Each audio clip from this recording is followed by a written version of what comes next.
Donnie and Dolly. The team is supported by ableauctions.ca. Closing your business? We can help.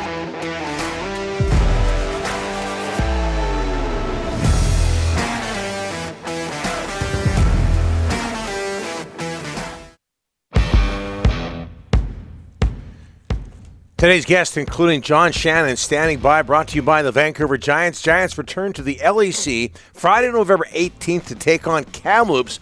Grab a White Spot pack for any of the Giants' home games. 4 tickets and a $40 White Spot gift card starting at $119. That's $119, Rick. Oh. Get all the info at vancouvergiants.com/whitespot. And a reminder, tickets to the CHL Top Prospects game happening January 25th at the LEC. Connor Bedard will be there or on sale right now. We're joined now, as we always are on a Thursday, by hockey analyst co-host of the Bob McCowan podcast. He's in Edmonton for the Oilers and the Devils. John Shannon. John, thanks for doing this, sir. How are you? Doing great, boys. You? Very well. Very well. You're a TV guy, John. Kevin Bieksa is being honored tonight at Rogers Arena before the Canucks and Ducks game. Actually, he'll be honored all night.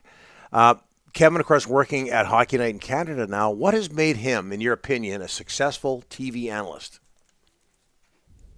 Well, I think his glibness and his ability to actually tell the viewer at home something that they don't know, and what that takes, and it sounds simple, is having no boundaries. And I think Kevin's success of saying, "Hey, listen, I'm just going to be there and be the guy that I am," and both of you guys know him from his days in Vancouver. He was that way as a player, and he's been able to continue it. Well, one of the hardest things that players do when they move into the broadcast industry is they think they have to be different than what they are as a person, and it takes 2 or 3 years for them to feel comfortable. And Kevin's ability to be comfortable so quickly, I think, is what has been so refreshing for him and for the show. Yeah, you're bang on. It did not take long.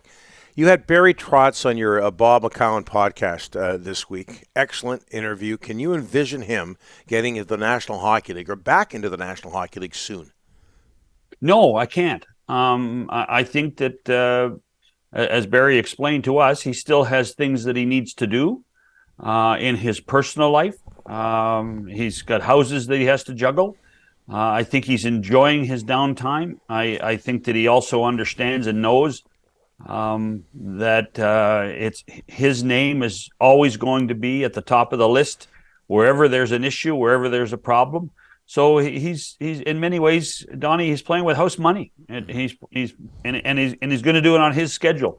I just don't feel at this point, and the way he said it, that he's ready just yet to get back into the game. And John, his name's going to pop up in Vancouver. Everywhere. You see it, obviously, all the time.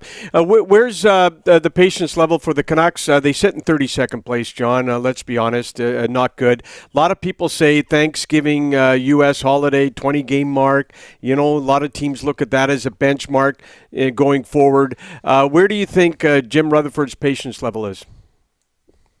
As of today, I don't really know, because I think that following the 2 victories, I think that there was a sigh of relief. Yeah. But, the game against the Devils, and particularly the start against the Devils, was hardly something to take solace in. The question I think you have to answer in so many ways, Rick, is do you see glimmers on this team? Do you see glimmers of hope? I mean, is Miller coming out of what was a really rocky start? Horvat's 2 goals the other night. Is that a glimmer? Have they addressed the blue line well enough? And I think we all know the answer there is no, they haven't. And what about Thatcher Demko? Where's his state of mind? Where is his mental focus on playing the game? We haven't really seen, and that's not true. I think we saw in one of the games the Thatcher Demko that was so effective for the last 60 games of last season. Yeah. Another hot spot in this country is Toronto. Sheldon Keefe. I see John Tortorella came out and defended him yesterday. Oh, gee, I wonder why. He played for him in Tampa Bay. They're buddies. Where's the temperature right now? Mitch Marner's getting a lot of heat in Toronto. I know the win last night's going to help, but there's another hot spot right there. Absolutely, and comparable to Vancouver. Yeah. One victory like they had against Philadelphia last night goes nowhere if they don't play impressively Saturday against Boston. And let's face it, the Bruins are the best team in hockey right now, in my opinion, and have surprised a lot of people. But on the heels of that victory last night, look who led the team. It was John Tavares. Yep. Who was so good. And I mean, Austin Matthews is not out of his funk completely yet. Marner's probably trying too hard now. And there is a lot of pressure. Vancouver and Toronto are two amazingly hot markets right now because the expectations in both cities were so high. The Maple Leafs, I think there are people that thought the Maple Leafs should be 10-0 by now.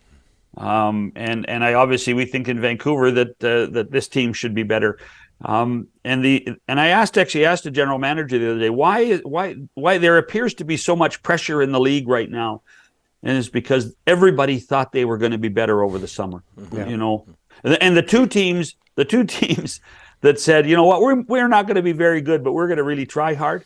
Montreal and Chicago.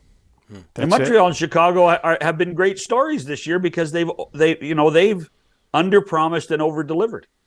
You mentioned a team there, John, the Boston Bruins.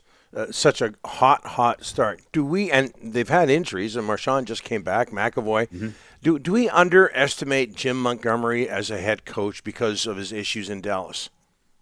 Absolutely. I do think that in the end, when you come from college hockey right into the pros, there's one level of expectation, and then you add the personal issues that Jim had off the ice. It wasn't a bad thing for him to take that step back and then finally get an assistant coaching job in St. Louis to get a better feel for the National Hockey League. You guys know the difference between the levels of the game. And that to me, it was a huge positive step for Montgomery to be around a guy like Craig Berube, around a guy like Doug Armstrong, learn the ropes again of coaching. And the other thing is that he goes into Boston as a really solid communicator, a little lower key than Bruce Cassidy. And I think there's relief on the Bruins players that they're not getting the sharp-tongued Cassidy behind them during the game. It's somebody that's maybe a little more compassionate. Yeah, and Cassidy doing just fine in Vegas. John, how do you explain Erik Karlsson's resurgence in San Jose? 15 points in 12 games. Well, look who his coach is, and look who David Quinn had in New York. And I think that if you see Quinn and the way he helped develop Adam Fox and what Fox became for the New York Rangers, I think there's a real understanding of the strength of the San Jose Sharks has to revolve around Erik Karlsson, and I think David Quinn would understand that. We all knew that Carlson was a great player. For the longest time, he wasn't healthy. For the longest time, when he finally got to San Jose, there was only one puck, but there were lots of players that wanted that puck. And now, with the transformation of the team and the retooling of the team, this is Erik Karlsson's team now. There's no Pavelski, there's no Burns. This is Erik Karlsson's team. Mm-hmm. And to me, I think that's the big part of it, plus the new coach who understands what a quality rushing defenseman can be to a team success. I think you're upset at us, that? Because why? Well, because we had Aaron Volpati on before you came on. He's written a book. You've written a book, and we haven't talked about it. And I knew about it last week. I never got to the question. I don't know if you have a copy there, but what can you tell us about Evolve or Die? Well, it's I had been pestered for 5 or 6 years to write some anecdotal stuff about my 46 or 47 years in and around hockey and broadcasting, and so I finally relented. And over the pandemic, when we had a lot more time, I took the time to write not necessarily a memoir, but a little bit of the journey that I've been in, the people that I've met, the quality people that helped me succeed, some of the trials and tribulations I went through personally in and around the industry. I mean, I've been fired. I don't take any pride in it, but it's a fact, and how I dealt with that. And then I think the biggest story is when I took over Hockey Night in Canada in the 90s, how we retooled that show and went to the doubleheader format and the philosophy that we tried to create. It's a little bit of a leadership book. It's a little bit of a biography, but more importantly, if you're a hockey and a TV nerd and you love television, I think you'll enjoy it because there's some pretty good inside stories.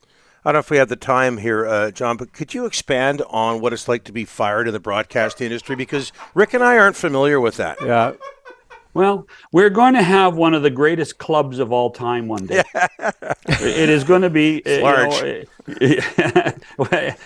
You know what? You evolve or you die. Yeah, there you go. And quite frankly, I'm in a much, after everything that I've been through and all those experiences, I have the opportunity to sit and tell stories even now on the air, whether it's on radio or television, and it's all because of the journeys we all went through at a certain point, and that's what makes it so much fun. Well, you're not getting fired from this hit every Thursday on Donnie and Dolly. I'll tell you. I don't know. After last week, oh my God! Really? After last week, Don't say rebuild again. Don't say rebuild. No, I was not saying that.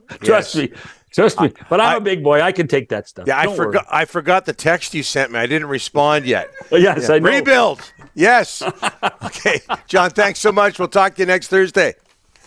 Cheers, boys. Have a great day. John Shannon. Again, the book is Evolve or Die, and he's in for a treat tonight.